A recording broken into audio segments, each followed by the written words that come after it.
언제나 우리를 생각하시며 언제나 우리를 돕고 계시며 언제나 우리와 함께 하시는 우리 아버지 하나님, 지난 밤도 생명의 안식에 거하게 하시고 또 우리를 깨우사 하나님 섭리하시는 새 날을 살아가게 하신 은혜를 감사합니다. 생명의 주인 되신 우리의 주인 되신 아버지 하나님, 하나님을 오늘도 찬양하고 감사드리고 더욱 의지하고 하나님의 은혜만을 사모하고 살아가는 한 날 되게 하여 주시옵소서. 이 새벽에도 말씀의 진리 안에 우리를 세워주시고 그 진리의 은혜에 우리가 흠뻑 젖는 은혜의 역사에 우리 모두가 참여케 하여 주시옵소서. 예수님의 이름으로 기도합니다. 아멘. 누가복음 9장 23, 24절입니다. 누가복음 9장 23, 24절.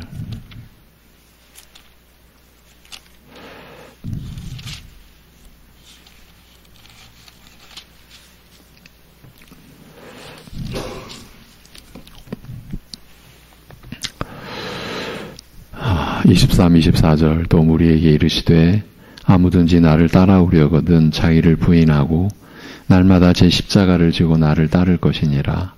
누구든지 제 목숨을 구원하고자 하면 잃을 것이요 누구든지 나를 위하여 제 목숨을 잃으면 구원하리라. 아멘. 이번에는 같이 읽도록 하겠습니다. 다 같이. 또 무리에게 이르시되 아무든지 나를 따라오려거든 자기를 부인하고 날마다 제 십자가를 지고 나를 따를 것이니라. 누구든지 제 목숨을 구원하고자 하면 잃을 것이요 누구든지 나를 위하여 제 목숨을 잃으면 구원하리라. 아멘.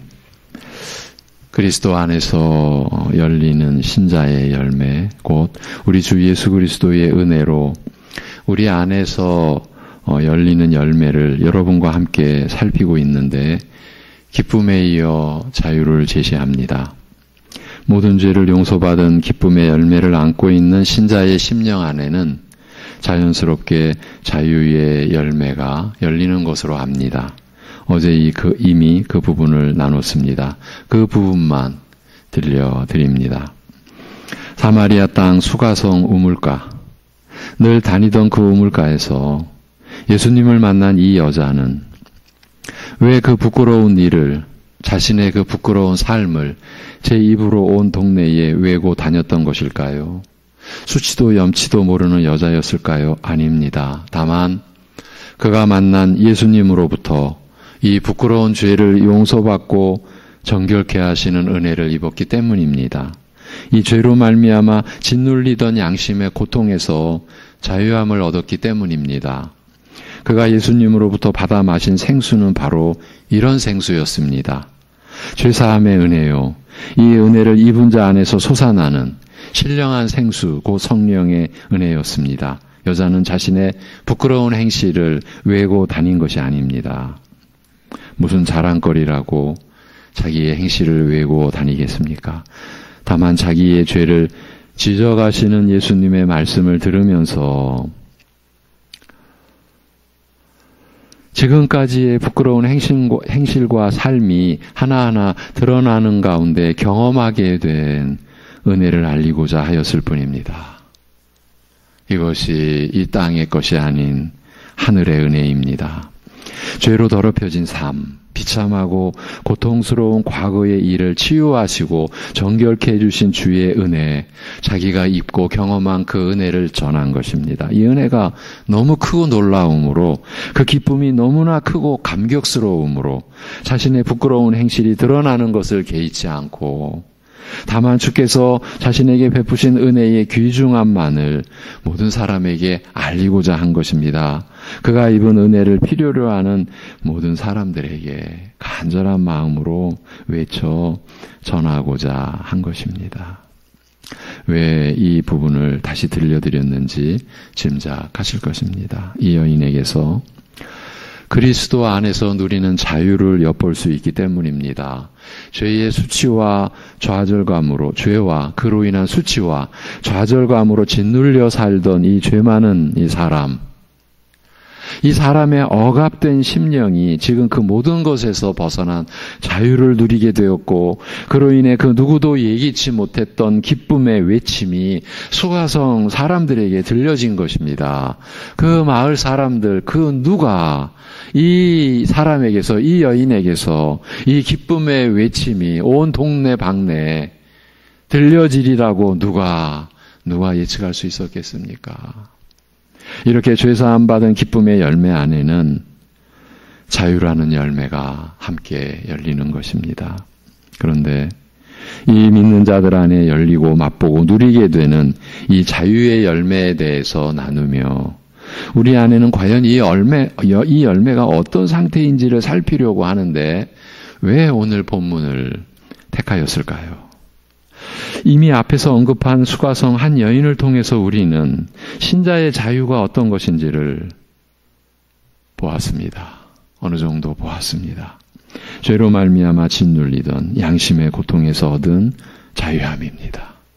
그 누구도 헤아릴 수도 위로할 수도 없는, 같이 거들어줄 수도 없는 그 짓눌림의 고통에서 얻은 자유함입니다. 이것은 곧 죄와 사망과 사탄의 권세에서 노임받은 자유를 뜻합니다.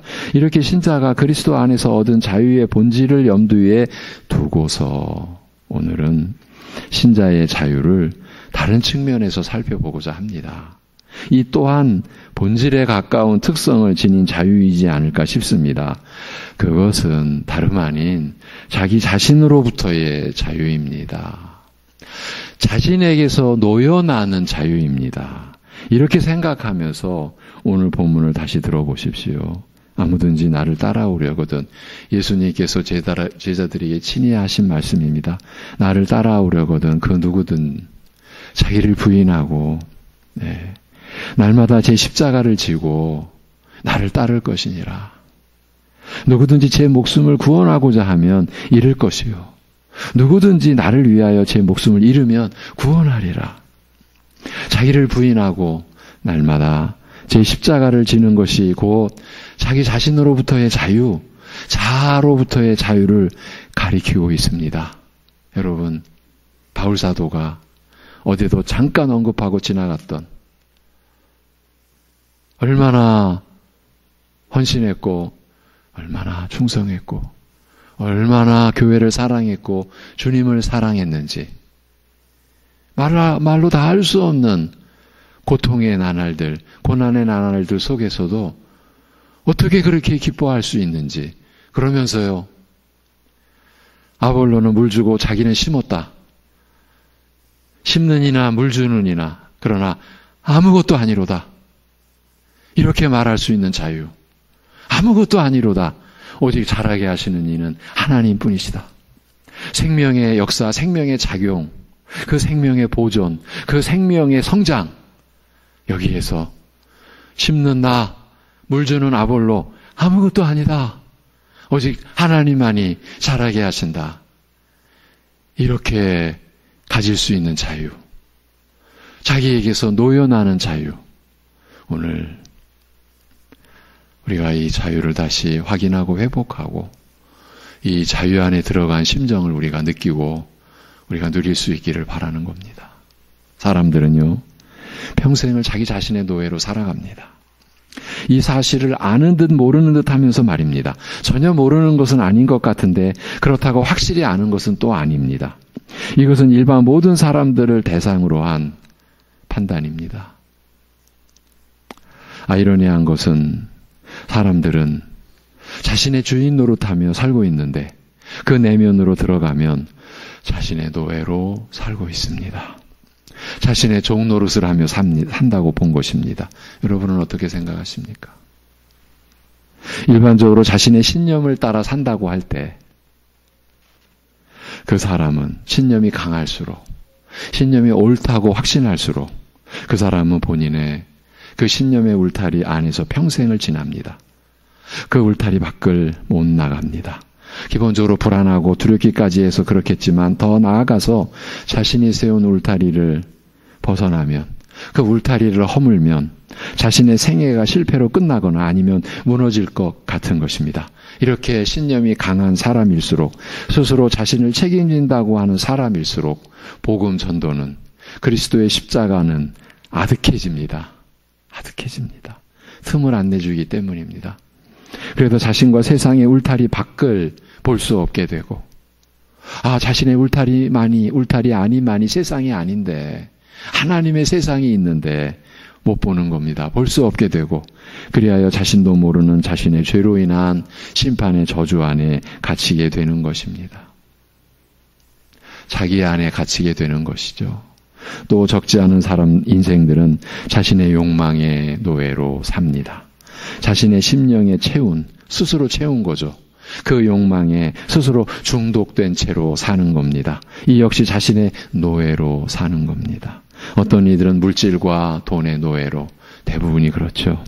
육체의 쾌락의 종으로, 선거철만 되면 가슴이 벌렁거리는 명예욕에, 눈이 먼 권력의 노예로 사는데, 그런데 사실은 이 모든 것이 스스로 자신의 노예가 되어 사는 셈인 것입니다.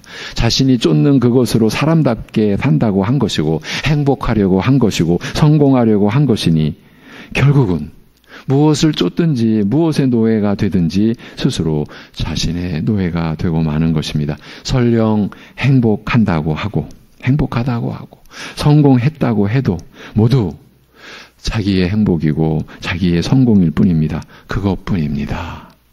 그것으로 끝나는 것입니다. 이것이 일반 모든 사람들의 인생이라고 볼 수 있습니다. 여러분, 자기의 행복으로 자기의 성공 그것뿐이라면, 그것으로 끝나면 어떻게 되겠습니까? 그것이 성공이겠습니까? 그것이 행복이겠습니까? 사실은요, 저주인 거 아닙니까? 왜? 심판 아래로 들어가는 것이니까. 이런 사실을 우리가 어찌 알았겠습니까? 사람들이 어찌 알겠습니까? 이것이 일반 모든 사람들의 인생이라고 볼 수 있습니다. 자기 존재와 생명의 근원이 되시는 하나님을 버리고 떠나서 사는 사람들의 처지가 이렇습니다. 자신이 주인 되고자 하나님을 버린 처지가 이렇게 돼 버린 겁니다. 자신의 주인 행세도 못한다는 얘기입니다. 곧 자신의 노예로 사는 겁니다. 세상 일반 얘기를 많이 한 것 같은데 우리의 얘기를 하기 위해서였습니다. 그렇다면 믿는 자에는 우리는 어떻습니까? 신자된 우리는 어떻습니까? 일단 현실 교회의 영적 상황을 전제로 해서 일반적으로 진단된 내용을 말씀드립니다. 교회 안에서도 크게 다르지 않다는 것입니다. 신앙의 내용이, 그로 인한 신앙생활이 교회 밖 상황과 별로 다르지 않습니다. 우리 자신의 처지를 말씀드린 겁니다. 주 예수 그리스도를 믿는 신자임에도 불구하고 자신의 주님 되시고 구주 되신 예수 그리스도의 종으로 사는 것이 아니고 오히려 주님의 뜻을 늘 우선하여 구하며 살지 않고, 그래서 주님의 뜻이 늘 나에게 우선이다. 내 이름이 아니다. 아버지의 이름이다. 내 나라? 아니다. 하나님의 나라다. 이러지 않고 우리가 이렇게 생각하고 이렇게 그 나라, 그 뜻, 그 이름 구하지 않고 오히려 자신의 뜻과 자신의 나라와 자신의 이름을 쫓는 형태로 신자의 생애도 이루어지고 있습니다. 이대로 가면 안 되는 길을 가고 있다는 뜻입니다. 오늘의 주제로 다시 표현하면 신자들도 자신의 노예로 사는 것 아닐까 싶은 겁니다. 이것이 우리의 두려운 진실입니다. 그러니 그리스도 안에서의 참 평안, 내 죄를 위해 자신의 모든 것을 주셨죠. 예. 우리의 죄가 되어 주셨죠. 예. 우리의 의가 되어 주셨죠. 우리의 거룩이 되어 주셨죠. 우리의 속량이 자유 아닙니까? 그 옛날 노예의 값을 지불하고 평생 자자손손 억눌려 노예로 종으로 살아야 하는 그 신분을 자유케 해주신 것, 속량 자유입니다. 우리의 자유의 반석이 되어주신 주님 안에서 처음부터 지금도 영혼의 끝까지 우리의 모든 것을 주관하시는, 우리가 그렇게 하나님 말씀으로 알고 그렇게 믿고 의지한다고 하는 그리스도 안에서, 그분 안에서 누려야 할 평강 못 누리고, 그러니까 참 평강, 진정한 평강을 누리지 못합니다. 모든 죄를 용서받은 기쁨의 열매를 맛본 지도 오래되고 만 것 같습니다. 분명히 죄사함 받은 은혜는 자신에게 이 세상이나 어떤 귀인도 줄 수 없는 자유를 선사해 주는데, 그 자유가 온데간데 얻게 되었습니다. 하나님 나라의 교회 안에서도 그 죄와 사망과 사단의 권세로부터의 완전한 자유가 보장된 아담의 에덴과 노아의 방주와 같은 교회 안에서도 이상하리 많지 자유가 없는 것입니다. 여전히 무엇에 얽매인 채로 살고 있는 것입니다. 무엇이 우리를 얽매고 있는 것일까요? 주된 것은 다름 아닌 자기 자신입니다. 자신이 자신을 속박하고 있습니다. 오늘 이것을 풀고 가자고. 이것이 하나님의 뜻이라고 말씀드리려는 것입니다. 이런 반문도 있을 것입니다. 내 상황이, 내 처지가, 내 환경이 내 뜻대로 되지 않는 모든 것들이 나를 속박하고 얽매고 있다고 말입니다. 얼마든지 그럴 수 있습니다. 저도 그럴 수 있습니다. 그런데 왜 자신이 스스로 자신을 얽매고 있다고 하느냐고 말입니다. 그러면 내 처지, 내 상황, 내 뜻대로 되지 않는 모든 것들을 어떻게 대처하시겠습니까? 지금까지 해온 그대로 내 뜻과 내 방식대로 어떻게든 새롭게 다른 결과가 일어나도록 해볼 생각이십니까? 그래서 오늘 본문을 택한 것입니다. 누구든지 제 목숨을 구원하고자 하면 잃을 것이요. 누구든지 나를 위하여 제 목숨을 잃으면 구원하리라고 말씀하지 않습니까?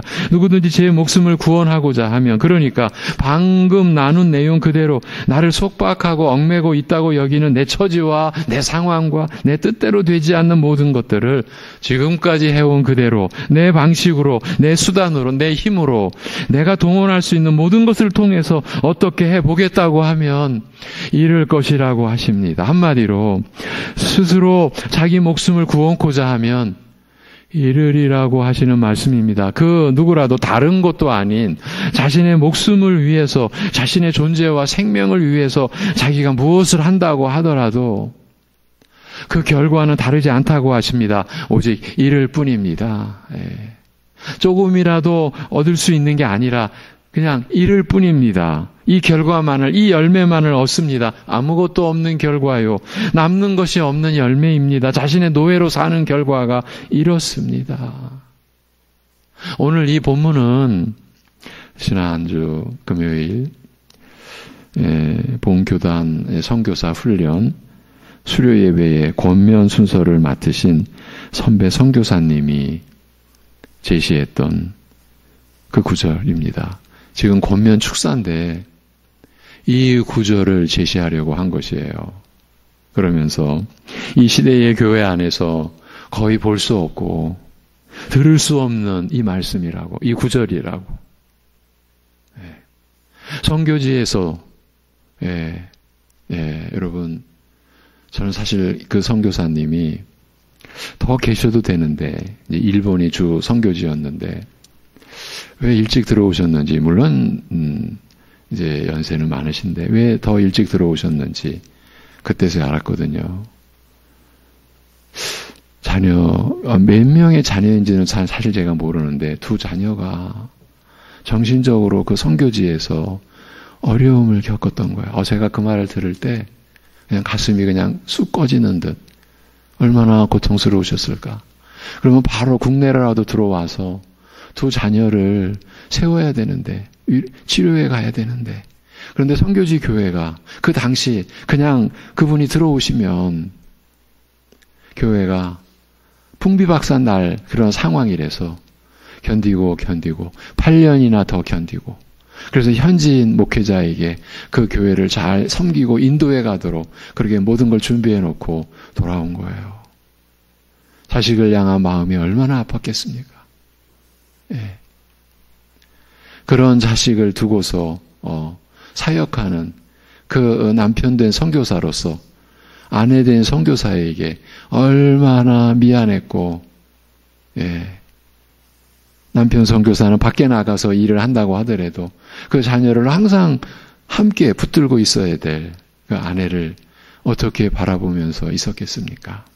바로 그분이 이 시대의 교회 안에서 거의 볼 수 없고 들을 수 없는 말씀이라고 탄식하시면서 다시 교육을 받거나 아니면 처음 훈련받아서 선교사로 파송되는 선교사 후보들에게 바로 이 구절을 읽어드린 겁니다. 이 구절을 제시한 것입니다. 그러면서 너무나 가슴 아프면서도 너무나 감동적인 선교 역사의 한 대목을 들려주셨습니다. 일본의 순교 역사 중 한 내용입니다. 거의 초기 내용인데 한 동네에서 26명이 함께 십자가형을 받았습니다. 참 듣고 전하기도 어렵습니다. 26명의 그 모습을 이렇게 조각같이 해놓은 모습인데 그 중에 키가 작은 3명의 섞여 있는데 3명이 있습니다. 어린 아이였던 겁니다. 3명의 청소년이 있었는데 가장 나이 어린 12살 소년에게 아버지와 어머니도 같이 지금 십자가형을 받았어요. 근데 그 12살 된 소년에게 형 집행자가 예수 믿는 자들을 잡아서 죽이는 그 일본의 그 형 집행자가 그 12살 소년에게 살 기회를 주었다고 합니다. 너는 살려주고 싶으니 너 믿는 거 부인해라. 그 예수 부인하라.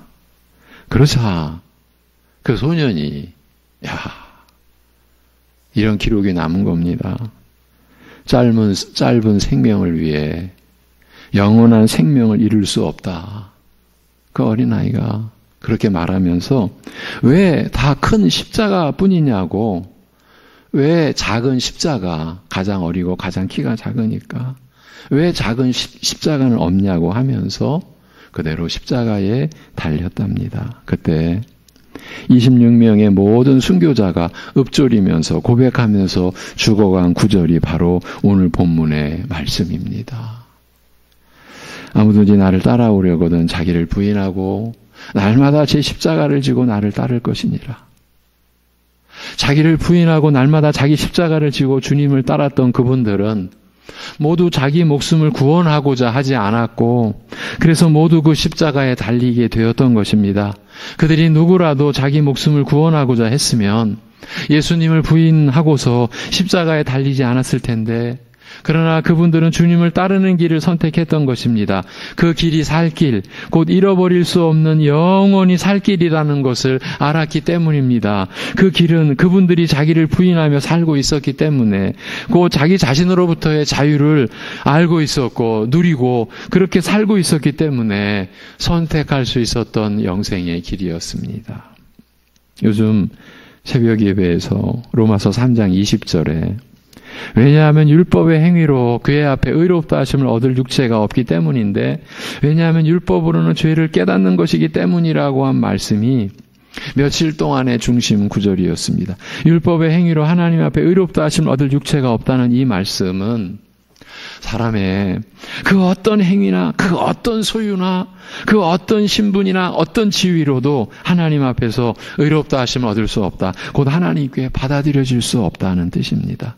바울 사도가 이 말씀을 통해서 전하고자 한 뜻은 하나님을 반역하고 떠난 인간이 스스로는 하나님께로 돌아갈 수 없다는 이 말을 하고자 한 것입니다. 그 누구도, 그 무엇으로도, 그 어떤 수단이나 재간으로도 죄인된 사람은 스스로는 하나님께 돌아갈 수 없습니다. 그것은 오직 죄 때문입니다. 사람 중 최고의 지혜자도, 최고의 권력자도, 최고의 부자도, 최고의 선행을 베푼 자도 그것으로는 하나님께로 돌아갈 수 없습니다. 못 돌아갑니다. 이 일에서만큼은 사람으로서는 할 일이 없습니다. 그 누구도 스스로 자신의 죄를 처리할 수가 없기 때문입니다. 이 말씀을 받은 사람들에게 일어나는 정서가 있습니다. 놀랍게도 자유함을 느끼는 겁니다. 율법으로 죄를 깨닫는 그것 때문에, 그것으로 인한, 죄로 인한 고통과 두려움 속에서도 놀랍게도 자유함이 그 마음속에서 일어나는 겁니다. 내가 뭘 해야 되는데 하는 중압감에서 풀려나는 느낌은 정말 특별합니다. 이건 교회에서 그리스도 안에서 신자만이 느낄 수 있는 특별한 정서입니다. 할 수 없다라는 것을 알게 되었기 때문입니다. 할 수 없다는 것을 알게 되었는데 낙심과 절망과 좌절이 아니라 희한하게도 자유함이 일어나는 거예요. 바로 이런 중심으로 하나님을 의지하는 거예요. 바로 이런 은혜 안에서 하나님을 의지하는 것과 그렇지 않은 것의 차이가 분명히 있습니다. 그 무엇으로도 하나님 앞에 우리로서는 의롭다함을 얻을 수 없다는 것이 마음속에 받아들여질 때, 그때에 하나님의 은혜만이 답이구나, 그리스도를 믿고 의지하는 것만이 길이구나 하는 것이 실감이 납니다. 그리고 이런 은혜의 정서 안에서 자기에게서의 자유, 자신으로부터의 자유가 전개가 되는 겁니다. 시작이 되는 겁니다. 그리고 이 자아로부터의 자유는 곧 자기를 부인하고 날마다 자기 십자가를 지고 주님을 따르는 그 신앙의 길로 들어서는 길목이 됩니다. 이 길에 들어선 자는 자기 스스로 제 목숨을 구원하고자 하지 않습니다. 왜냐하면 그렇게 하면 제 목숨을 잃을 것을 알게 되었기 때문입니다. 오히려 주님을 위하여 제 목숨을 내어놓으면, 제 목숨을 잃으면 구원하시리라는 것을, 이게 내 목숨이 아닙니다. 내 생명이 내 것이 아닙니다. 이것을 알기 때문입니다. 예. 어제 우리 가족 중에 한 분, 기도를 부탁하는 심정으로 그냥 공개를 합니다. 우리 이창재 장로님, 지금 상당히 어렵습니다. 여러분 기도해 주셔야 됩니다. 사실은 이렇게 공개를 제가 못했습니다. 근데 어제 통화하면서 안 되겠다. 우리 기도해야 되겠다. 9월 중순 이후로 8kg이 빠져나갔습니다. 여러분 8kg이 빠져나간다라고 하는 것은 심각한 겁니다. 온갖 검사를 다 했지만 왜 다리가 붓는지, 왜 몸에서 열이 나는지 아직도 못 잡았습니다. 그분의 울먹이시면서 하시는 말씀, 생명이 제 것이 아니고요, 하나님에게 있고 하나님께 속한 것이다. 이 목사가 우리 장로님의 그 말씀을 들으면서 정말 실감이 났습니다. 그렇죠, 장로님 여러분. 제 목숨을 잃는다라는 것은, 주님을 위하여 제 목숨을 잃는다라는 것은 이런 것입니다. 제 삶이 제 것이 아닙니다. 제 생명이 제 것이 아닙니다. 내 것인 양 움켜졌던 것이 얼마나 부끄럽고 얼마나 죄스럽고, 내가 내 것이라고 움켜쥐면서 나도 노예 삼았지만 내 주변 누구에게 내가 얼마나 아픔과 고통을 주었을까, 여러분.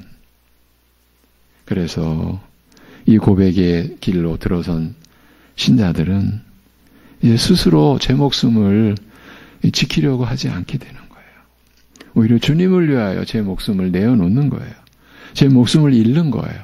그러면 구원하시리라는 것을 알기 때문입니다. 바로 이 시점이 날마다 자기 십자가를 지는 자유의 열매가 열리는 그 때인 것이에요.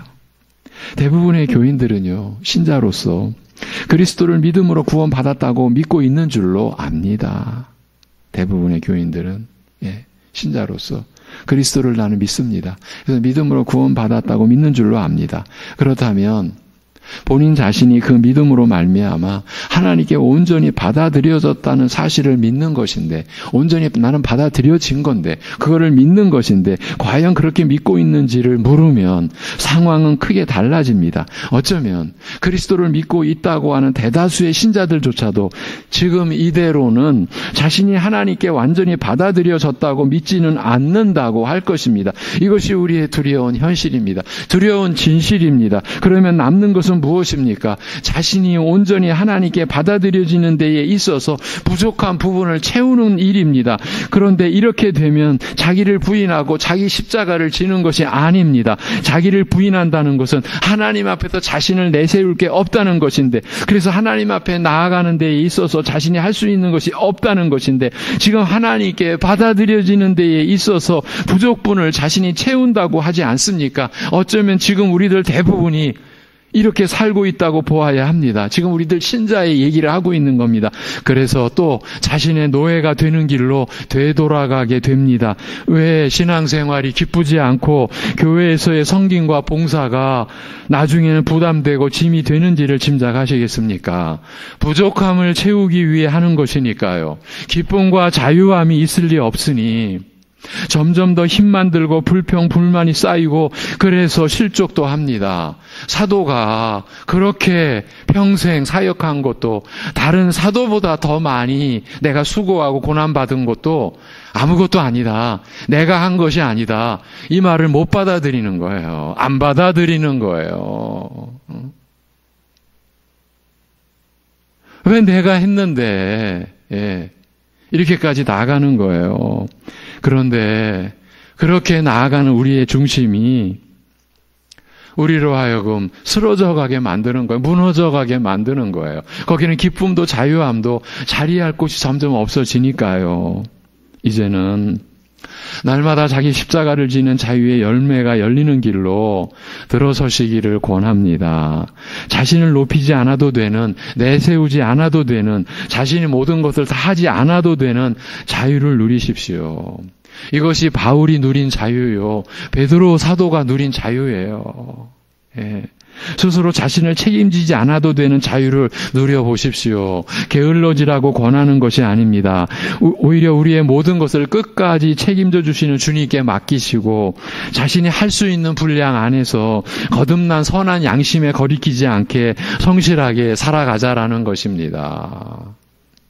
그 뒤에 이어질 부요와 승리와 사랑의 열매, 그리고 영생을 누리는 관계의 열매를 기대하면서 말입니다. 기도하겠습니다.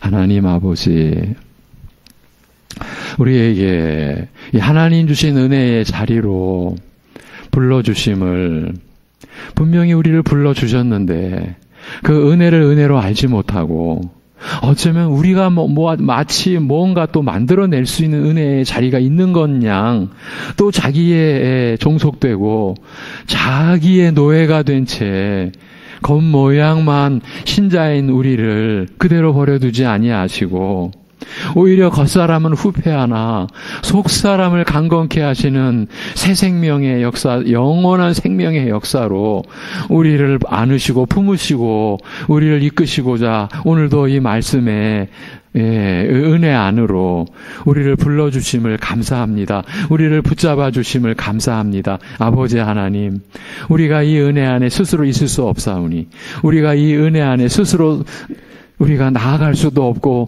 우리 스스로를 견고하게 할 수도 없사오니 우리를 긍휼히 여기시고 우리를 붙들어 주시옵시고 우리를 인도하여 주시옵소서.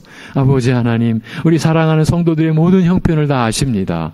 주님께 모든 걸 내어 맡기고 주님이 나의 주인 되심을 고백하고 그래서 자신에게 얽매였던 모든 것에서 노임을 받는, 풀려나는 그 진정한 죄사함 받은 기쁨 안에서 얻는 자유를 누리는 우리 사랑하는 성도들의 하루하루 되게, 일생이 되게, 그래서 자신이 아무것도 아니라고 하는 고백 속에 더 성실한 삶을, 더 삶을 충만히 누리며 사는, 하나님을 기쁘시게 하고 그래서 자신도 그 기쁨으로 기뻐하고 자신과 관계된 모든 사람들에게 그 죄사함의 은혜와 그 안에서 자유케 해주신 그 자유를, 그 자유의 향기를 풍기는 그러한 아름다운 삶을 우리 사랑하는 성도들이 살아갈 수 있게 인도하여 주시옵소서.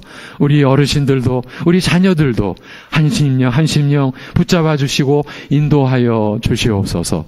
예수님의 이름으로 기도합니다. 아멘.